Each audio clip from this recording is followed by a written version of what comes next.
the Japanese doctor came by one day, and of course he couldn't talk English. We couldn't talk Japanese.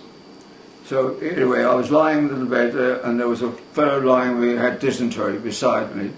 The Japanese doctor poked him in the stomach and he said to him in German, "Haben Sie Bauchschmerz?" which in German means, "Do you have a stomachache?" Well, of course the fellow couldn't talk German, but I speak German. German I know. And so I said to the doctor's asking you whether you've got a stomachache.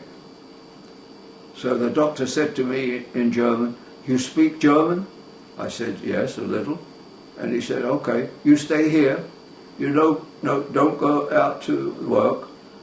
When I need to speak to anybody, the patient, you speak for me. I speak to you German, you speak to them English." He said this in Japanese, German rather, like I could understand. So I stayed in the camp.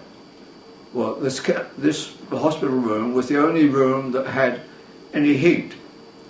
And so at night, the guards would sneak in to keep warm, the Japanese guards. And one of them brought a Japanese-English dictionary with him and gave it to me.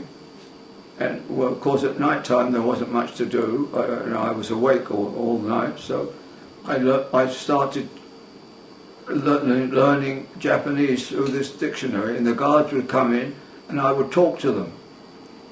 Well, in about 4 or 5 months I got pretty good at it and I could talk pretty well.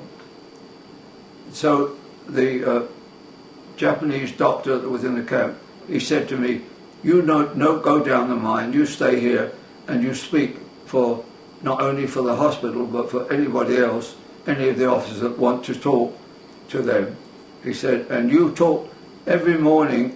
We would have roll call, and then from roll call, anybody that was sick, the Japanese orderly officer, whoever he was, would see anybody that couldn't work that day, and so I would stand there with him, and people would come to me and say, "I'm too sick to work today," and if it looked sick to me, I would say to this guard, this guy can't work today, he's too sick.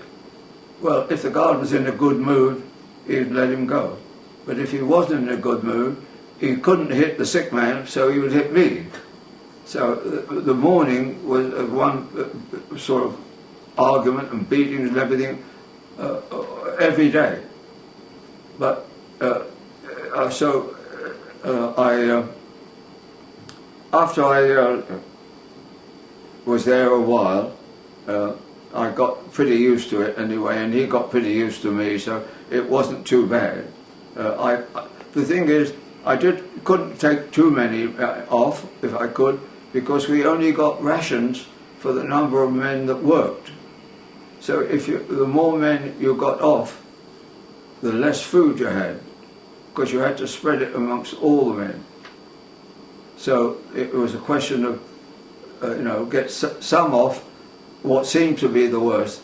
The only thing was I had no experience of medical at all. I just had to go by what I felt, because there was nobody else, no corpsmen, no doctors, no anything in the British side or the American side.